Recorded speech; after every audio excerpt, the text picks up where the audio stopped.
परीक्षित को लगा कि क्यों ना हम अपने शस्त्रागार में चलें। वहां पर पहुंचे तो एक बहुत सुंदर मुकुट रखा हुआ था। वो मुकुट जरासंध का था। उस मुकुट को पहना और जंगल की तरफ बढ़ गए। और जैसे ही जंगल में पहुंचे तो जंगल में क्या था, जंगल में एक आश्चर्य देख रहे हैं। और आश्चर्य क्या देख रहे हैं कि एक गाय जो है विलाप कर रही है और एक बैल 3 पैर का है, 3 पैर उसके कटे हुए हैं, एक पैर पे खड़ा हुआ है, वो भी दर्द के मारे कराह रहा है। एक काला कलूटा व्यक्ति उस बैल का चौथा पैर भी काटने के लिए तलवार लेकर तैयार है। परीक्षित को बड़ा क्रोध आया मन में कि मेरे राज्य में इतना अत्याचार कैसे हो सकता है। गाय और बैल की बातें आपस में सुन रहे थे, आपस में बातें कर रहे थे। सामने राजा परीक्षित पहुंचे तो तलवार लेकर उस काले कलूटे व्यक्ति को मारने के लिए तैयार हो गए। वो काला कलूटा व्यक्ति हाथ जोड़कर बोले महाराज मुझे क्षमा करिए। अब ये गाय कौन है? ये गाय है पृथ्वी रूपी गाय। गाय प्रकट हो गई, अपने वास्तविक रूप में आ गई और पृथ्वी हाथ जोड़कर बोली महाराज इस संसार का भार अब मुझसे नहीं चलता है, सारे संसार में अधर्म फैल गया। जो बैल था जिसके 3 पैर कटे हुए थे, वो बैल कौन था? वो धर्म था। धर्म हाथ जोड़कर बोले महाराज सतयुग में मेरे 4 पैर थे, सत्य दया शौच, सत्य दया शौच और धर्म 4 पैर थे। लेकिन आज सतयुग के बाद त्रेता आया, त्रेता के बाद द्वापर आया और एक पैर कम होता गया और आज कलिकाल है और कलिकाल में केवल 1 पैर बचा है।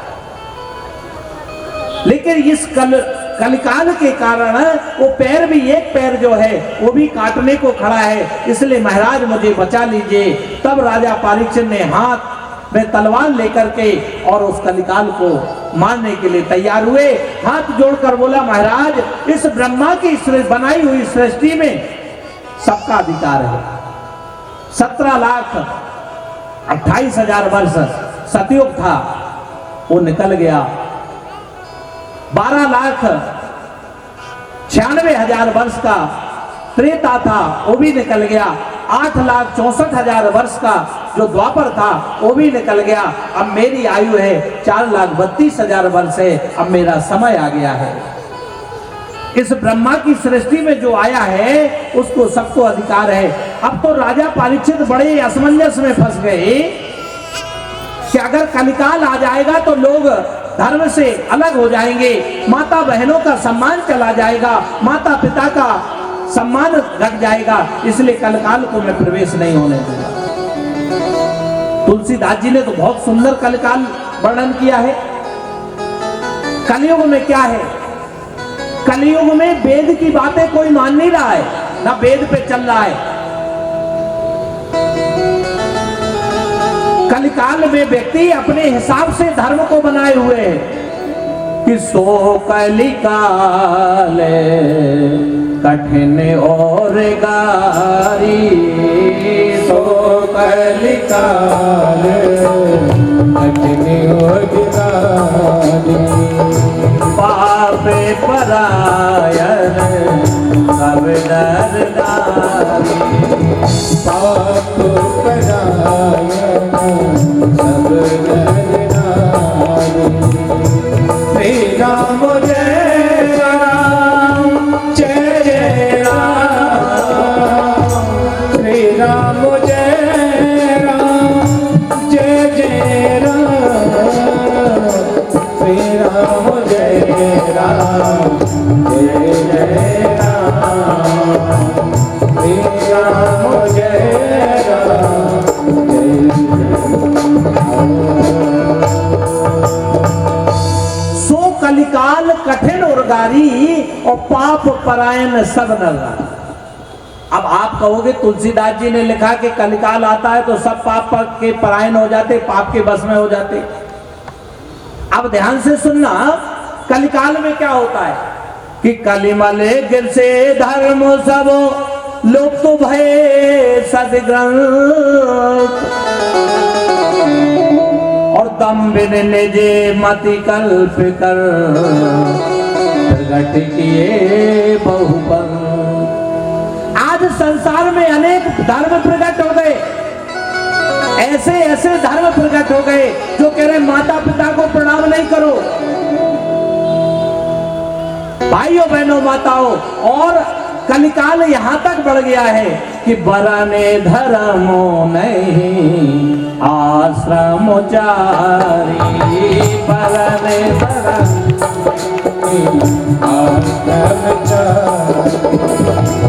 बरने धर्मो नहीं आश्रम चारी, विरोध रहते सब नर नारी, विरोध रहते सब नर नारी।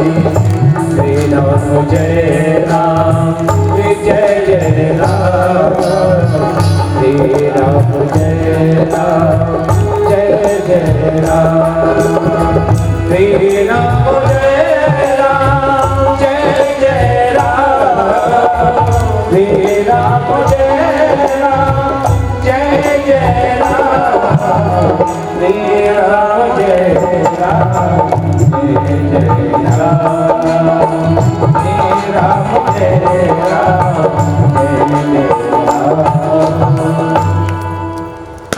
भाइयों बहनों माताओं, अब कथा को बड़े गौर से, कलिकाल का ये मतलब है कि आज सारे व्यक्ति वर्ण धर्म नहीं आश्रमचारी और श्रुत विरोध रत सब नर नारी। सब वेद कुछ कह रहे हैं, वेदों को तो मान रहे हैं, हम श्रीमद् भागवत कथा को मान रहे हैं, रामायण को मान रहे हैं, लेकिन प्रश्न यहां है कि न आज का मानव रामायण की मान रहा है, न आज का मानव भागवत की मान रहा है, न आज का मानव वेदों की मान रहा है। आप कहोगे कैसे? तो मैं आपको ये संक्षिप्त में समझाने का प्रयास करूंगा कि कैसे नहीं मान रहा। अब आप विचार करिए, राम को तो आप मानते हो, कृष्ण को तो आप मानते हो, विष्णु को तो आप मानते हो, शंकर जी को आप मानते हो, लेकिन आज का व्यक्ति शंकर जी को मान रहा है, उनकी बात नहीं मान रहा है। शंकर जी को मान रहे हो लेकिन शंकर जी की नहीं मान रहे हो। कैसे? रामायण में लक्ष्मण जी ने पूछा कि हे महाराज ये बताइए संसार में सुख कहां है? भाइयों बहनों माताओं, ऐसे कितने लोग यहां पर बैठे हैं जो सुख चाहते हैं और कोई नहीं चाहता? अरे भैया लोगों हाथ उठाइए अगर सुख चाहते हो तो। सुख तो सभी चाहते हैं। बोले वृंदावन बिहारी लाल की जय जय श्री राधे। अगर आप लोग सुख चाहते हैं तो मिलेगा कहां? मेरी बातें बड़ी संक्षिप्त में और बड़े समझ लोगे तो काम की बात है। सुख कहां मिलेगा? अब हमारे पास आ जाते हो, व्यास जी थोड़ा आप देखिए मेरे पुत्र के कारण मुझे दुख है। कोई पुत्र आता है मुझे पिताजी से दुख है, कोई दादाजी आते हैं मुझे बच्चों से दुख है। भाइयों बहनों माताओं, जहां आप सुख ढूंढ रहे हो वहां सुख है भी तो नहीं। अगर राम के पुजारी हैं आप, अगर राम की बात, राम को तो मान रहे हो लेकिन राम की बात नहीं मान रहे हो, कैसे? लक्ष्मण ने पूछा महाराज सुख कहां है? अच्छा एक बात बताओ, हमारे घनश्याम रस्तोगी जी जो यजमान हैं, इनका घर हल्द्वानी में है और इनका घर अगर हम रुद्रपुर में ढूंढेंगे तो मिल जाएगा, क्योंकि घर कहां है। इसी प्रकार भाइयों बहनों माताओं, सुख कहां है? सुख कहां है? जहां सुख है वहीं मिलेगा। जरा गौर से सुनना बात को। जब लक्ष्मण ने पूछा हे महाराज सुख कहाँ है, तो बड़ा सुंदर उत्तर दे रहे हैं। बोले भैया अगर राज्य में सुख होता तो आप अयोध्या का राज्य नहीं छोड़ते, अगर परिवार में सुख होता तो दशरथ जी जैसे पिता और कौशल्या जी जैसे माता नहीं छोड़ते।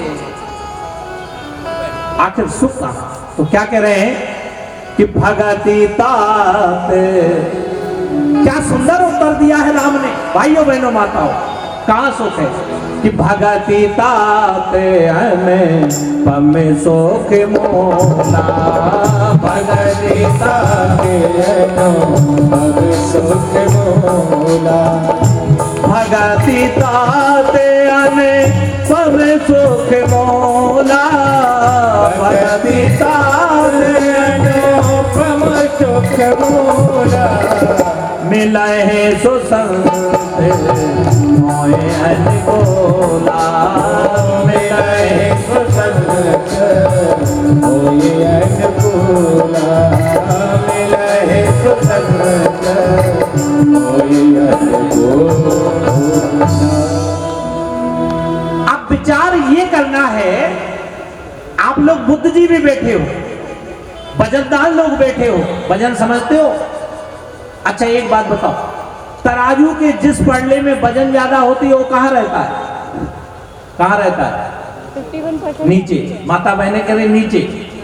आप लोग कहाँ बैठे हो और हम लोग कहाँ बैठे? हमारे संत समाज हम लोग कहाँ बैठे? हम लोगों की वजन हल्की है, आप लोगों की वजन बड़ी है। आप लोग वजनदार लोग हो, गौरव सिंह आप लोग वजनदार लोग हो। भाइयों बहनों माताओं, सुख कहाँ है? जो वस्तु जहां होगी वहीं मिलेगी।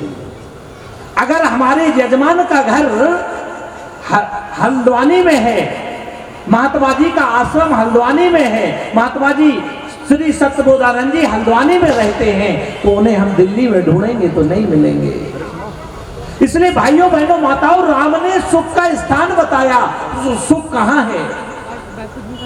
भगवान राम ने स्पष्ट बताए, हे भाई लक्ष्मण, भगति तात अनुपम सुखदा। सुख कहाँ है? भक्ति में। आप बताइए, भक्ति में सुख है और ढूंढ कहाँ रहे? कहाँ ढूंढ रहे? अरे भाइयों बहनों माताओं, जरा गौर तो करिए। भक्ति में अगर सुख है तो मिलेगा भक्ति में ही, लेकिन भक्ति कहां मिलेगी?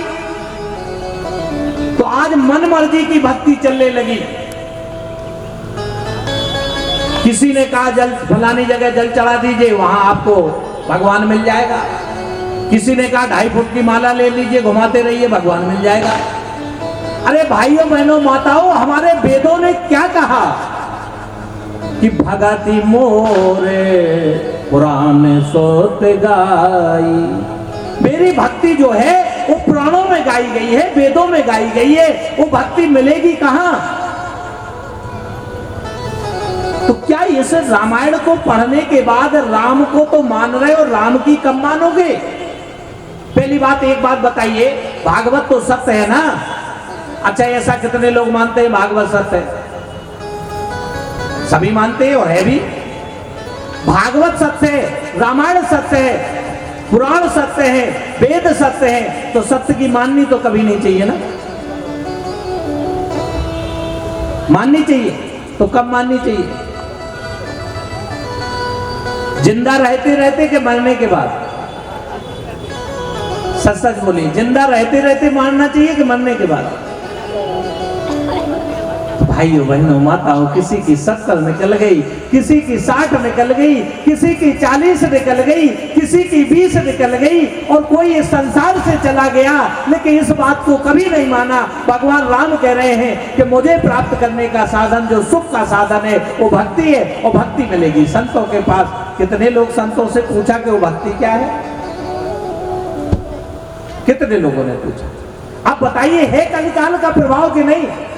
हम राम को मान रहे हैं, लेकिन कृष्ण के पुजारी, अगर राम भगवान कह रहे हैं भक्ति अगर चाहिए है तो संत के पास जाना पड़ेगा, तो कृष्ण भगवान क्या कह रहे हैं? जरा कृष्ण के पुजारी ध्यान दे लीजिए। कृष्ण के पुजारी ध्यान दीजिए, कृष्ण भगवान कह रहे हैं कि तद विधि प्रणपाते पर पिस्वेन सेवया उपदेक्षति ते ज्ञानम और ज्ञानिना तत्व दर्शना। हे अर्जुन, अगर कोई मुझे प्राप्त करके सुख चाहता है तो तद विधि प्रणपाते पर पिस्वेन सेवया उपदेक्षति ते ज्ञानम ज्ञानिना तत्व दर्शना।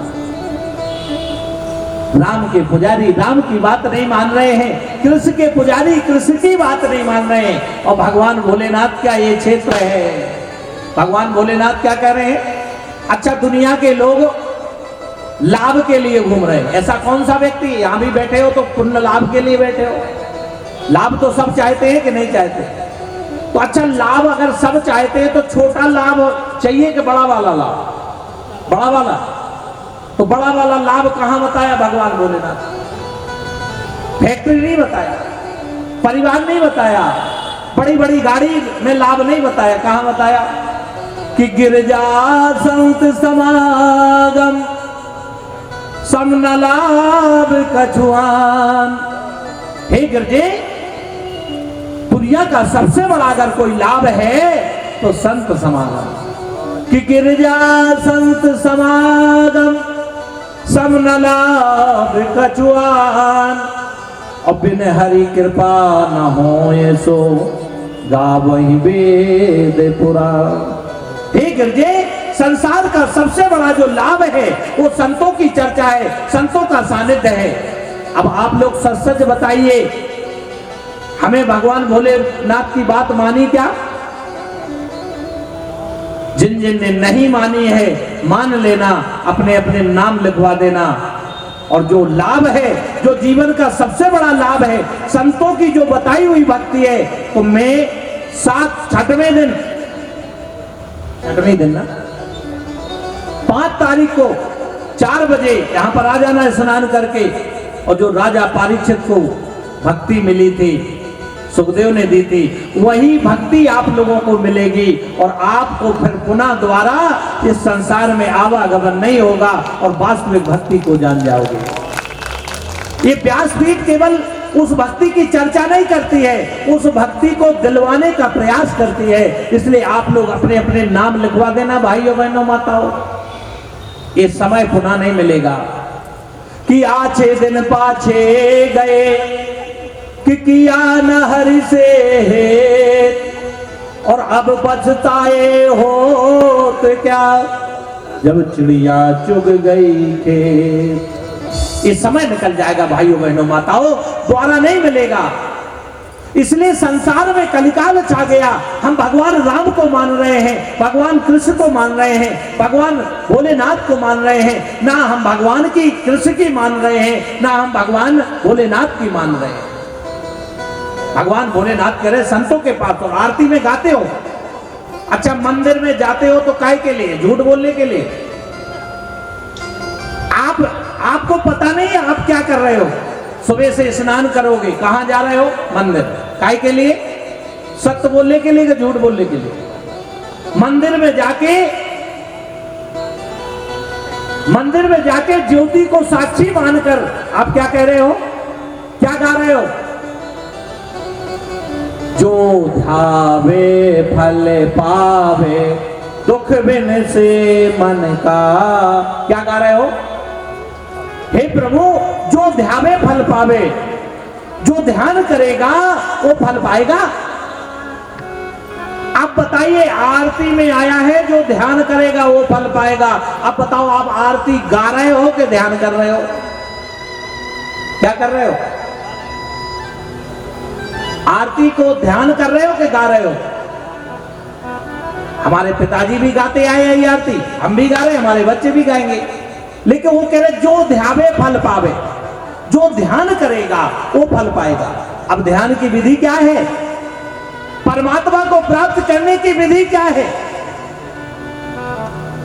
जो ध्यावे फल पावे, ध्यान करेगा वो फल पाएगा। और फल क्या मिलेगा? दुख बिन से मन का दुख निकल जाएगा। और मन का दुख क्या है? ये जो जन्म मृत्यु का चक्कर है, इससे बंधन है, इससे आप मुक्त हो जाओगे। यही जीवन का दुख है। जो ध्यावे फल पावे। और आगे क्या कर रहे हो? श्रद्धा भक्ति बढ़ाओ, संतान की सेवा। नहीं, क्या गा रहे हो? श्रद्धा भक्ति बढ़ाओ, संतान की नहीं गा रहे हो? देखो एक माता जी बीच में करें, नहीं ये नहीं है आरती, ये नहीं है तो फिर ये है। श्रद्धा भक्ति बढ़ाओ, किसकी किसकी सेवा? किसकी? बोलो ना, किसकी? संतन की। कह रहे हो, गा रहे हो संतों की सेवा और कर रहे हो संतान की सेवा।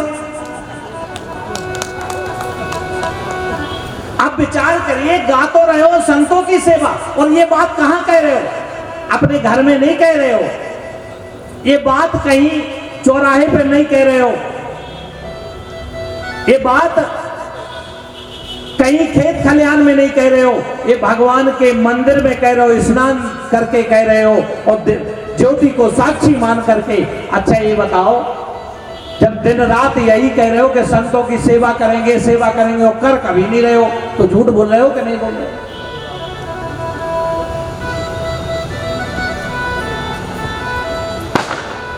क्यों भाइयों बहनों बताओ?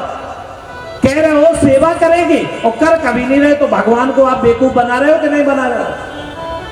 भाइयों बहनों माताओं, दुनिया ने क्या किया? इंसान को तो बनाया ही है, लेकिन भगवान को भी बनाना शुरू कर दिया।